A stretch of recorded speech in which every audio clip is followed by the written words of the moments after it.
이사야 7장 14절입니다. 한 절인데요. 우리 같이 읽겠습니다. 시작. 그러므로 주께서 친히 징조를 너에게 주실 것이라. 보라, 처녀가 잉태하여 아들을 낳을 것이요 그의 이름을 임마누엘이라 하리라. 지금 우리는 불확실한 시대를 살아가고 있습니다. 그 불확실한 시대를 살아가고 있기 때문에 사람들이 앞으로 미래가 어떻게 될지에 대한 그 궁금증이 많습니다. 어떤 사람들은 염려하고 근심에 쌓이는가 반면에 어떤 사람들은 이 미래가 이렇게 갈 거야 하면서 예측하면서 그것을 준비하려고 합니다. 그래서 이 연말 되면은 많이 책이 나오죠. 뭐 2024년도에 대한 전망이라든지 이런 책들이 많이 있습니다. 뭐 한국의 뭐 트렌드 책들이 많이 있는데 또 한국 교회 안에서도 이런 트렌드 책들이 많이 있습니다. 그만큼 미래에 대한 어떤 궁금증이 우리 모두에게 다 있다는 거죠. 그래서 우리 삶 가운데 흉조가 아니면 길조 같은 그런 좋은 일들이 있었으면 좋겠다는 것이 우리 모든 사람들의 바람일 겁니다. 길조하면 우리나라에 까치가 생각나지 않겠습니까? 까치. 이 까치 뭐 까치까치 설날은 어저께고요. 이런 노래도 우리가 부르는데 이 까치는 우리 선조들이 뭐 까치가 오면 이제 손님이 온다고 좋은 소식을 가지고 온다고 그렇게들 이야기를 합니다. 자료를 찾아보니까 삼국유사에 이런 이 까치가 왜 기쁜 소식을 전하는 그 길조로 그렇게 되었는가 이렇게 이야기할 때 고려의 어떤 승려가 이련이라는 사람이 삼국유사에 이제 설화를 기록했는데 이 신라 소주왕 때 이 왕후가 이제 승려와 내통을 하고 이제 왕을 죽이려고 하는데 그 옆에 까치와 쥐와 돼지와 용, 설하니까요, 설하니까 용이 이제 이 알려줬다고 합니다. 그래서 목숨을 구해줬는데 이 쥐, 돼지, 용은 12지라는 거에 이제 들어갔는데 까치는 이제 못 들어갔다는 거죠. 그래서 까치는 공을 인정받지 못해가지고 12지에 들어가지 못하니까 그래서 왕이 설 전날을 까치의 날로 정해가지고 그렇게 기렸다는 그런 설화도 있더라고요. 아무튼 이 까치가 길조로 우리나라 모든 사람들에게 까치가 오면은 좋은 소식이 올 거다 이렇게 생각을 하고 기대를 하는데 최근에 연구에 의하면 이 까치 이제 텃새가 아니겠습니까? 텃새인데 까치 식성이 너무나 좋아가지고 다 먹어버린답니다. 수박도 먹어버리고 딸기도 먹어버리고 비닐하우스 그걸 구멍을 뚫어가지고 농작물을 아주 상하게 해가지고 지금은 유해조수로 분류를 한답니다. 우리나라 유해조수 천덕꾸러기 새입니다. 이제 근데 그 반면에 까마귀는 우리는 흉조라고 알지 않습니까? 이 까마귀가 떠서 막 깍깍하는 그 소리 자체도 조금 뭐 으시시하고 그러지 않습니까? 화성의 한 교회를 방문하게 됐는데 그 교회 가기 전에 이제 다 밭이거든요. 밭과 전봇대에 제가 태어나서 까마귀가 그렇게 많이 그걸 이렇게 있는 걸 처음 봤습니다. 와, 여기는 이 화성이 으시시한 동네인가 하면서 간 적이 있는데 원래 이 까마귀가 그렇게 흉조는 아니었다고 합니다. 우리나라에서는 오히려 이제 길조로 이렇게 생각을 했는데 고구려의 어떤 상징적인 전설 동물을 이야기할 때 삼조고라는 동물을 이야기합니다. 삼조고가 뭐냐면 다리가 3개 달린 까마귀를 이야기합니다. 그래서 왕실과 이 귀족들 장군들이 깃발을 들고 이제 전쟁터에 나갈 때 그 삼조고 그 깃발을 들고 나가서 전쟁을 했다고 합니다.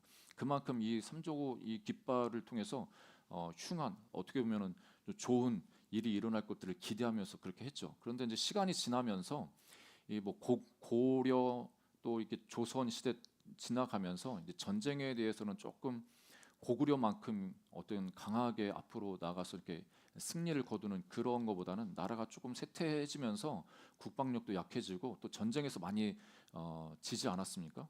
그래서 이제 사람들이 전쟁터에 전쟁만 나면 이제 패배를 하고 사람들이 죽어 있는 그 현장에 까마귀가 이제 와서 보니까 까마귀를 볼 때 등식이 생긴 거죠. 전쟁, 니꼬로 패배, 니꼬로 까마귀 이런 식으로 해서 까마귀에 대한 안 좋은 인식이 그렇게 생겼다고도 이야기를 합니다.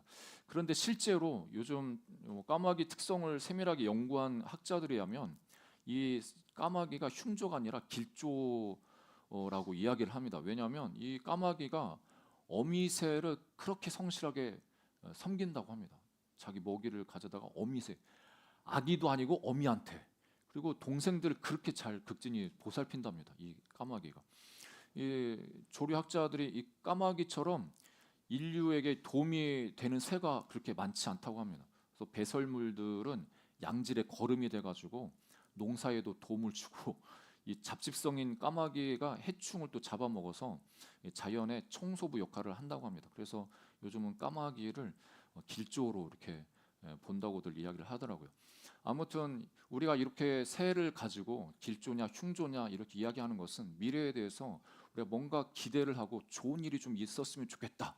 그래서 이 그런 마음으로 이제 그것을 투영을 하는 거죠. 아랍 사람들은 이 까마귀가 애언의 아버지라고 이야기를 해서 이 까마귀가 오른쪽으로 날면 행운이 온다고도 그렇게 이야기를 합니다. 이 성경에 보니까 미래의 일에 대해서 아주 길한 아주 좋은 소식을 미리 애언한 그 성경들이 있는데, 그 성경 중에 이사야가 구약의 복음서라고 할 만큼 미래에 대해서 하나님께서 우리에게 좋은 어떤 소식들, 그것들을 이제 기록하고 있는 것을 봅니다. 오늘도 본문의 말씀에 7장 14절에 주께서 친히 징조를 너에게 주실 것이다. 앞으로 일어날 좋은 징조, 좋은 그런 소식이 있는데 그 소식을 주실 거야 하면서 보라 처녀가 잉태하여 아들을 낳을 것이요 그의 이름을 임마누엘이라 하리라. 그러니까 남자를 알지 못하는 처녀를 통해서 인류를 구원할 구원자가 이 땅에 태어나실 것을 예언하고 있는 것입니다. 우리가 잘 알듯이 처녀 마리아를 통해서 성령님께서 임하셔서 잉태가 되고 그 성령으로 잉태됨을 통해서 예수님이 이 땅에 태어나신 것을 이 이사야 선지자가 예언한 지 700년이 지나서 그 일들이 성취가 되었습니다. 우리 이성적으로는 그게 이해가 안 되죠. 어떻게 남녀 관계 같지 않는 상황에서 어떻게 마리아가 이렇게 임신할 수 있을까? 이게 참 보통 우리야 신앙생활 오래 했기 때문에 그런가 보다 믿어지고 믿고 그러는데 세상 사람들은 그렇지는 않습니다. 이 작고하신 이 구봉서 장로님이 연예인 교회 이제 하용조, 그때는 전도사님이었죠. 목사님이셨지만 이 이제 성경 공부 이제 모임이 있어서 같이 모임을 하는데 이 본문에 이제 마태복음 1장에 성령님께서 이제 마리아에게 임하셔가지고 잉태가 돼가지고 이제 예수님을 출산하는 그런 장면을 성경 공부하는데, 거기에 뭐 다 예수님 믿는 사람들 아니고 이 구봉서 그때 당시 형제죠. 그 형제가 이제 그거를 이제 예수님 믿고 이 사실도 믿고, 그런데 같이 공부하던 사람들 중에 이걸 도저히 이해가 안 된다. 이건 말이 되냐, 이게 과학적으로 이건 말이 안 돼 하면서 하용조 전도사님한테 계속 막 뭐라고 따지고, 이게 무슨 이성적으로 이게 말이 돼 이렇게 이야기할 때 그 장로님이 그런 얘기를 하시다고 하더라고요. 아니 마리아 남편인 요셉도 가만히 있는데 자네들이 뭐라고 이렇게 따져? 남편도 가만히 있는데. 그 한마디에 이제 가만히 잠잠해졌다고 합니다. 참 그 순간에 아주 위트 있는 명답인데, 이 700년 전에 이 처녀를 통해서 메시아가 한 아이가 태어날 것을 이렇게 예언하신 이것이 이제 마태복음 1장에 그 성취됐음을 이렇게 기록하고 있죠. 1장 22절 23절에 이 모든 일이 된 것은 주께서 선지자로 하신 말씀을 이루려 하심이니 이르시되 보라 처녀가 잉태하여 아들을 낳을 것이요 그의 이름은 임마누엘이라 하리라 하셨으니 이를 번역하는즉 하나님이 우리와 함께 계시다 함이라. 예수님 하나님께서 이렇게 예수님을 이 땅에 보내주시기 위해서 어떻게 보면 700년 전에 한 이사야 선지자를 통해서 그렇게 예언을 하셨고, 그 말씀이 예수님을 통해서 이제 성취되게 하셨습니다. 그 예수님이 이 땅에 오신 그 이유 우리가 너무나 잘 알지만 일단 두 가지 정도 함께 이 말씀을 근거로 해서 은혜를 받고자 합니다. 어떻게 예수님이 마리아의 그 처녀의 몸을 통해서 이 땅에 오셔야만 했나, 그 이유가 무엇인가? 첫 번째는 이 구원자로 이 땅에 예수님이 오셨다는 겁니다. 마태복음 1장 21절에 보니까 아들을 낳으리니 이름을 예수라 하라. 이는 그가 자기 백성을 그들의 죄에서 구원할 자이심이라 하니라. 예수님이라는 그 이름 자체의 뜻이 구원이라는 거죠. 구원자로서 인간의 몸을 입고 이 땅에 하나님이 오셨다는 겁니다. 그래서 이 사건이 하나님이 인간을 몸을 입고 이 땅에 온 사건을 신학적으로 이제 성육신하고 우리가 이야기를 하죠. 성육신. 그래서 요한복음 1장 14절에 이 성육신 사건이 얼마나 엄청난 사건인지 이 요한은 이렇게 기록합니다. 말씀이 육신이 되어, 그러니까 하나님이 말씀이신데 그 말씀, 그 하나님이 육신이 되어서 우리 가운데 거하심에 우리가 그의 영광을 보니 아버지의 독생자의 영광이요 은혜와 진리가 충만하더라. 그리고 더 18절에 가니까 본래 하나님을 본 사람이 없으되 아버지 품속에 있는 독생하신 하나님이 나타나셨느니라. 여러분, 우리가 하나님 보여달라고 하지 않습니까? 하나님 보여주면 믿을게. 이때 당시만 해도 예수님이 이 땅에 오셔서 예수님 자신을 가리켜서 나를 본 자는 하나님을 봤다, 하나님을 본 것이다, 이렇게 말씀하시죠. 그러니까 하나님께서 하나님을 보지 못한 이 사람들에게 하나님 자신을 나타내 주시기 위해서 예수님이 인간의 몸을 입고 이 땅에 오셨다고 증언하고 있습니다. 너무나 놀라운 사건입니다. 아까 예배 전에도 말씀드렸지만 이 성육신 이 사건, 그러니까 우리 인류를 하나님께서 구원하시기 위해서 신적인 존재가 인간의 몸을 입고 이 땅에 오신 이 사건은 기독교가 유일합니다. 그리고 이것을 표방할 수 있는 어떤 종교도 없습니다. 제가 예화를 찾다가 제가 알기로는 예전에 썬다싱이라는 분의 그 간증으로 알고 있는데 그 출처를 확실히 몰라서 제 말씀드리기는 좀 그렇지만 여러분 지나가는 길에 개미가 이렇게 쭉 일렬로 그 도로를 가로지르고 있는데 저 멀리서 마차가 오는 거예요. 이 보기에 너무 지금 마차가 오면 이 지나가는 그 개미들이 밟혀 죽을 건데 너무 개미가 그 안타까운 거예요. 그 현실이. 그래서 어떻게 해야 되나 어떻게 해야 되나. 개미가 사람이 돼서 내 이야기를 알아들으면 좋겠지만 그렇게 될 수 없는 거고, 오히려 사람이 어떤 방법으로든 낮아져서 개미한테 뭔가 수신을 보내고 떠가지고 어떻게 하는 게 더 낫지 않겠습니까? 마찬가지로 이 성육신이 우리가 하나님 될 수는 없습니다. 인간이 어떻게 유한한 존재가 무한한 존재가 되겠습니까? 오히려 무한하신 존재가 유한한 존재가 되는 게 더 쉽지 않겠습니까? 전능하신 하나님이 인간으로 오시는 게 더 쉽지 않겠습니까? 그래서 그 하나님께서, 전능하신 하나님께서 인간이라는 그 몸에 자기 자신을 꾸겨 넣으셔서 이 땅에 오신 것입니다. 이것이 바로 성육신 사건인데 그 성육신하신 예수님으로 인해서 우리가 구원함을 받을 수 있다고 말씀하십니다. 왜 그러면은 성육신으로 인간의 몸을 이 땅에 입고 오셨을 때 그냥 요셉과 마리아와의 그 관계 속에서 태어나신 게 아니고, 태어나서 성령님께서 그 아이한테 임하셔가지고 그렇게 예수님께서 공생의 사역하신 게 아니고, 요셉의 어떤 피도 어떤 DNA도 물려받지 않는 그런 존재로서 성령으로 잉태되어 주셔만 하느냐.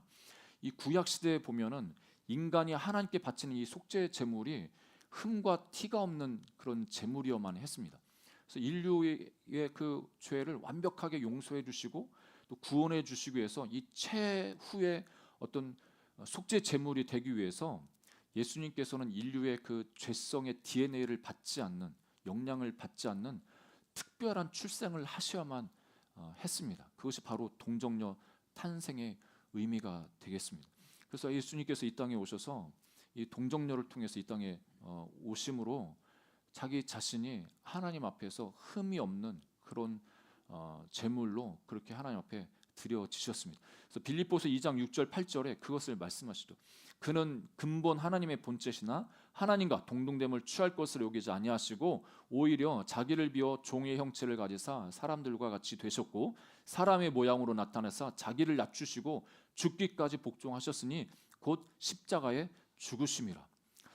한 나라의 왕이 길을 가다가 시골에 가다가 보니까 아름다운 처녀가 있는 거예요. 한눈에 반해가지고 저 여자와 결혼하면 너무 좋겠다 그 마음이 있는데 옆에 있는 신하들이 눈치를 채고 왕이시여 저 여자를 바로 데려다가 왕궁으로 데려와가지고 신분도 천한 신분이지만 좀 높은 신분 부여를 해가지고 왕과 같이 있도록 그렇게 강제로라도 그렇게 하겠습니다 했더니 왕이 그걸 거부하는 거죠.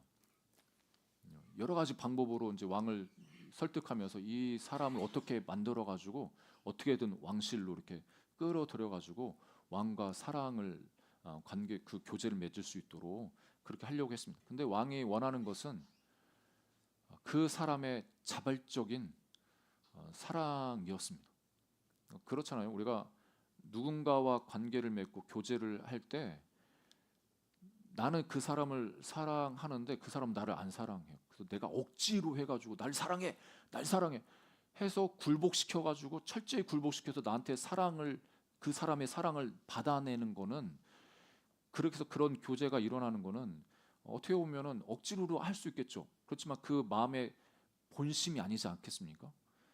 진짜 그 사람의 본심을 얻기 원하는 그 왕은 왕실의 그 모든 것을 뒤로 하고 그 천민의 옷을 갈아입고 그 동네에 잠입해가지고 왕이 아닌 것처럼 그렇게 살다가 그 자매를 만나서 그렇게 교제를 하다가 서로 양 쌍방간의 사랑이 싹트는 그래서 결국 결혼으로 골인해서 그 결혼과 함께 왕실로 함께 데려가는 그런 이야기를 어떤 철학자는 이야기합니다. 이 말씀, 이 애화가 어떻게 보면 하나님이 우리에게 하신 그 일들입니다. 여러분 우리가 큰 집에 있다가 작은 집에 이사 가는 거 너무 힘들지 않습니까? 작은 집에 있다가 큰 집에 이사 가면 너무 좋은데 우리가 큰 집에 살다가 작은 집에 살면 너무 힘듭니다.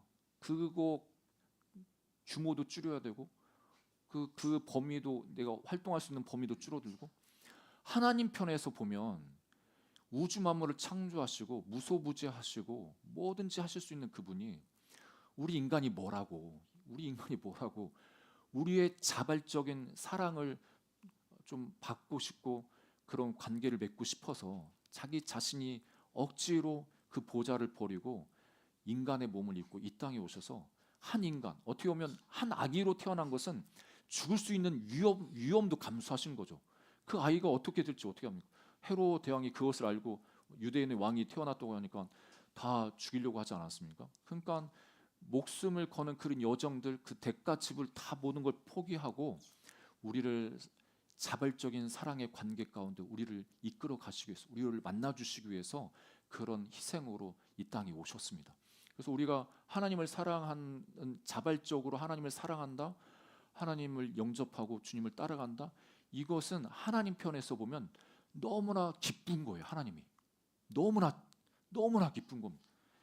하나님이 억지로 와가지고 멱살 잡고 너 나 사랑해, 나 믿어 이렇게 하신 게 아니라 우리가 자발적으로 어떤 하나님 은혜가 임했죠. 성령의 은혜가 임하고 깨달음이 임해서 하나님을 사랑하는 그 마음을 가지고 자발적으로 주님을 따라갈 때 그것이 하나님 앞에 얼마나 기쁨이 되는지 너무나 놀라운 기쁨을 하나님께 드리는 것입니다. 그것을 기억하시기를 주님으로 축복합니다. 그래서 에베소서 5장 2절에 이렇게 말씀하시죠. 그리스도께서 너희를 사랑하신 것 같이 너희도 사랑 가운데서 행하라. 그는 우리를 위하여 자신을 버리사 향기로운 제물과 희생 제물로 하나님께 드리셨느니라. 요한일서 4장 10절에도 사랑은 여기 있으니 우리가 하나님을 사랑한 것이 아니오. 우리가 하나님을 사랑한 거 아닙니다. 하나님이 우리를 사랑하사 우리 죄를 속하기 위하여 화목 제물로 그 아들을 보내셨습니다. 하나님이 먼저 우리를 사랑하신 것 이것을 기억하시기를 주의 이름으로 축복합니다. 그래서 예수님께서 이 땅에 화목 제물로 오셔서 우리를 위해서 대신 죽어 주셔서 우리를 구원해 주셨습니다. 두 번째는 이 예수님이 현재 우리와 함께 하시는 예수님이라는 것을 증언하고 있습니다. 예수님 뜻이 구원이라고 하면 또 다른 이름, 별명이 바로 임마누엘이죠. 임마누엘의 그 뜻, 임이라는 이 자체가 함께 한다는 뜻이고 엘이라는 단어가 하나님입니다. 그러니까 임마누엘은 하나님이 우리와 함께 하신다, 이런 의미를 갖는 거죠. 예수님께서 우리를 위해서 죽으시고 부활하셨고, 그 사실을 우리가 2000년 전에 일어난 그 사실에 대해서 우리가 믿음으로 우리 마음에 받아들이면 우리가 하나님이 주신 그 구원함을 얻습니다. 그런데 그 구원으로 끝나는 게 아니라 하나님께서, 예수님께서 말씀하시고 우리와 항상 함께 하시겠다고 말씀하시는 거죠. 우리 마음 가운데 그 예수님이 지금도 현재적으로 살아 계심을 여러분 믿으시기 바랍니다. 여러분 믿으시죠? 예, 우리가 지금 여기에 구체적으로 그 하나님의 현존을 경험할 수 있는 특권을 받은 자들입니다. 그냥 구원만 하고 딱 끝나버리고 하나님 없이 살다가 내 안에 하나님도 없고 내 주변에 하나님도 없이 그냥 하나님 믿음 붙잡고 죽을 때까지 막 끝까지 붙잡고 그렇게 살다가 하나님 앞에 가는 게 아니라, 구원받은 동시에 계속적으로 하나님이 현재적으로 우리와 함께하고 계시다고 말씀하시는 겁니다. 그 철학자 중에 블레즈 파스칼이라는, 여러분 한 번쯤은 다 들어보셨을 텐데, 이분이 천재 철학자죠. 확률과 통계에 있어서도 아주 대단한 업적을 가지고 계십니다. 기하학도 마찬가지고 신학과 문학에서도 두드러진 성과를 내신 분인데, 이 이성적인 천재 철학자라고 하는 이 이성적인 이 사람이 예수님을 이제 경험한 그것을 이제 팡세에 기록했는데, 여러분 이 파스칼이라는 사람이 팡세에 기록한 글 중에 유명한 글들이 몇 개 있습니다. 여러분 잘 아시는 인간은 생각하는 갈대, 이게 팡세에서 나오는 겁니다. 그리고 이런 이야기를 한 번쯤 들어보셨을 텐데, 클레오파트라이코가 조금만 낮았더라도 세계의 역사는 달라졌을 것이다. 이 파스칼이라는 사람이 한 말입니다. 그 파스칼이라는 사람이 이렇게 이야기합니다. 하나님을 경험하기 위해서 필요한 것은 이성이 아니라 마음이다. 예수 그리스도를 마음에 모시고 기도로 하나님께 나아가는 자들에게 주시는 최고의 행복이 하나님의 현존을 경험하는 것이라고 말씀합니다. 그러니까 우리가 예수 그리스도를 믿고 그것을 끝난 게 아니라 최고의 행복을 우리가 누릴 수가 있는데, 하나님의 현존을 날마다 경험하는 그런 행복을, 그 은혜를 우리가 누릴 수 있다고 고백을 하는 겁니다. 실제적으로 이 파스칼이라는 사람이 1654년 11월 23일 날 밤 10시 30분에 하나님의 이 임재를 경험합니다. 그 사람은 불의 밤이라고 묘사를 하는데, 팡세에 자기 자신이 정말 목말라 있고 신적인 존재에서 목말라 있고 그런 상황에서 성령의 단비가 임해서 놀라운 경험을 하는데, 뭐 구체적으로 어떤 경험을 했다 쓰지는 않았지만 그때 그 감격을 팡세에 기록을 하고 있는데 이렇게 이야기합니다.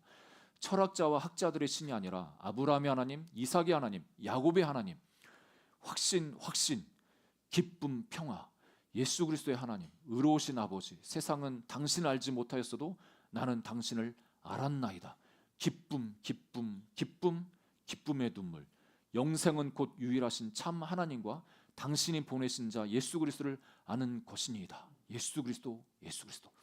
이 사건이 2시간 정도 자기에게 일어났던 그 사건이 얼마나 감격스럽고 참된 평강과 평화를 경험하고 너무나 감격이어서 이렇게 글을 쓰고 있습니다. 여러분, 우리가 모든 사람들이 이 파스칼처럼 그런 강렬한 체험을 할 수는 없습니다. 어떤 사람은 이렇게 강렬하게 체험도 하실 수 있지만, 어떤 사람은 정말 잔잔하게 찾아오시는 하나님의 그 손길을 경험할 수가 있습니다. 어떤 사람은 바람과 같이 나의 마음을 시원하게 하는 그 은혜들도 경험할 수 있습니다. 목마른 그 영혼에 생수 같은 시원한 생수로 임하시는 하나님의 은혜를 경험할 수가 있습니다. 그러니까 우리는 이거를 가리켜서 우리 교단에서는 성령 침례라고 이야기합니다. 그러니까 하나님이 우리를 떠나지 않고 우리와 함께 하신다는 것, 우리가 말씀을 통해서 우리가 알고 믿지만 그것이 현존하게 현실적으로 나한테 경험되어질 수 있다고 우리는 이야기를 합니다. 그것이 바로 성령 침례를 통해서 경험되어질 수 있는 은혜라고 우리가 이렇게 배우고 있습니다. 여러분, 이런 은혜가 저와 여러분 가운데 있기를 주 이름으로 축복합니다. 하나님은 어떤 방법으로든 예수님을 만난 그리스도인은 그 이후로 하나님의 그 현존을 평생 그렇게 체험하며 살아갈 수가 있습니다. 그래서 마태복음 28장 20절에 예수님이 이렇게 말씀하시죠. 내가 너희에게 분부한 모든 것을 가르쳐 지키게 하라. 볼지어다 내가 세상 끝날까지 너희와 항상 함께 있으리라 하시니라. 예수님께서는 제자들에게 자기가 부활하셔서 그 땅을 떠나지만 육체적으로 3년 반 동안 같이 있었던 그 제자들에게 이제는 육체적으로는 떠나 있는 것처럼 보여도 항상 함께 있겠다고 말씀하시는데, 그러면 항상 함께 하시는데 어떤 방법으로 함께 하시느냐, 그것을 가르쳐 주실 때 요한복음 14장 16절 18절 이렇게 말씀하십니다. 내가 아버지께 구하겠으니 그가 또 다른 보혜사를 너희에게 주사 영원토록 너희와 함께 있게 하리니 그는 진리의 영이라. 세상은 능히 그를 받지 못하나니 이는 그를 보지도 못하고 알지도 못함이라. 그러나 너희는 그를 아나니 그는 너희와 함께 거하시며 또 너희 속에 계시겠음이라. 내가 너희를 고아와 같이 버려두지 아니하고 너희에게로 오리라. 성령님께서 우리 가운데 찾아와 주셔서 그 전에는 예수님이 제자들과 함께 눈으로 보이는 하나님으로서 제자들과 함께 하셨다면 이제 성령님을 통해서 함께 영원토록 계시겠다고 말씀하십니다. 더 나아가서 우리에게도 이 시대를 사는 우리에게도 성령님이 우리와 항상 함께 하시고 고아처럼 버려두지 않겠다고 말씀하십니다. 우리 늘 함께 하시는 그 하나님을 기억하는 저와 여러분 되기를 주 이름으로 축복합니다. 암투병 하고 있는 한 여인이 이 병실 창문을 보니까 그 옆에 보니까 학교가 있는데 학교에서 운동회를 하는 겁니다. 그래서 산책 겸 해서 이제 학교 쪽으로 운동회 하면 막 시끄럽지 않습니까? 그래서 궁금해가지고 이 암투병하는 여인이 그곳에 가보았습니다. 근데 그 학교는 장애인 학교였습니다. 장애인 학교. 몸을 가누지 못하는 아이들이 이제 달리기 경주를 하는데, 그런데 자세히 유심히 봤더니 한 어머님이 트랙 밖에서 그 아이 옆에서 막 소리치면서 잘한다 잘한다 하면서 응원하면서 그렇게 같이 도는 겁니다. 트랙 밖에서.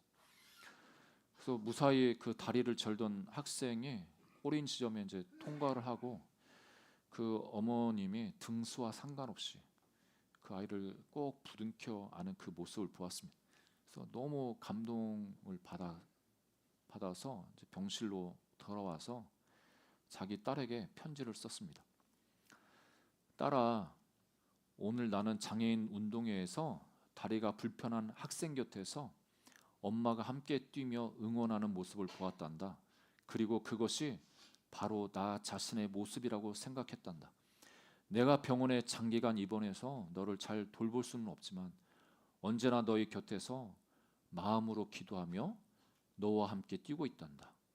얼마 안 있으면 나는 이 세상을 떠날지도 모른단다. 그러나 그때도 이 엄마가 내 곁에서 여전히 너와 함께 뛰고 있다는 사실을 기억해 줬으면 좋겠구나. 그리고 무엇보다 하나님이 내 곁에 계실 줄을 믿기에 너 또한 너의 구원자요 주인이신 그 하나님을 신뢰하고 그분과 함께 인생의 경주를 완주하길 응원한다. 딸아, 사랑한다.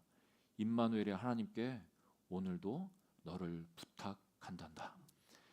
임마누엘의 하나님, 살아계신 하나님, 지금도 우리와 함께하고 계십니다. 우리 함께하고 있을 뿐만이 아니라 우리를 응원해 주시고 끝까지 그 인생의 꼬린 지점까지 갈 수 있도록 우리와 동행하시며 힘주고 계십니다. 그 하나님을 날마다 기억하시고 의지하시고 동행하시는 우리 모두가 되기를 주 이름으로 축복합니다. 하나님은 이사야 49장 15절에 이렇게 말씀하십니다. 하나님 아버지의 마음이 어떤지를 표현하실 때 여인이 어찌 그 젖먹는 자식을 잊겠으며 자기 태에서 난 아들을 궁일이 여기지 않겠느냐. 그들은 혹시 잊을지라도 육신의 엄마가 아기를 자기가 젖을 먹이고 그렇게 했던 엄마가 자식을 어떤 엄마가 그 자식을 잊겠습니까?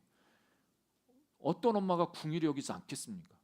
그런데 혹시라도 그런 엄마가 있어, 그런 부모가 있어. 그렇지만 나 하나님은 너를 잊지 않을 거야. 너와 함께 할 거야. 내가 너를 도와줄 거야. 끝까지 너를 붙들고 인도할 거야. 하나님께서 그렇게 저와 여러분 가운데 말씀하십니다. 그 하나님을 기억하시고 하나님께 영광 돌리는 예배하는 우리 모두가 되기를 주님으로 축복합니다. 이 시간 말씀을 기억하게 하면서 함께 기도하겠습니다.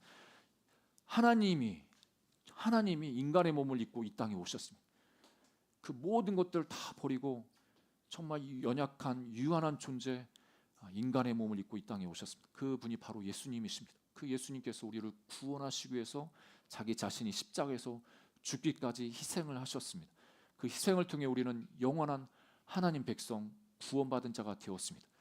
구원받은 자로 끝난 게 아니라 구원받은 그 동시에 예수님께서 우리와 함께 하고 계시다고 말씀하십니다. 그 현존하시는 그 하나님의 그 은혜를 날마다 경험하는 우리 삶이 되기 위해서 함께 기도했으면 좋겠습니다. 우리 이 말씀을 기억하시면서 또 내일 성탄절인데 그 기쁨, 성탄절을 또 기쁨으로 맞이하는 우리 삶이 되도록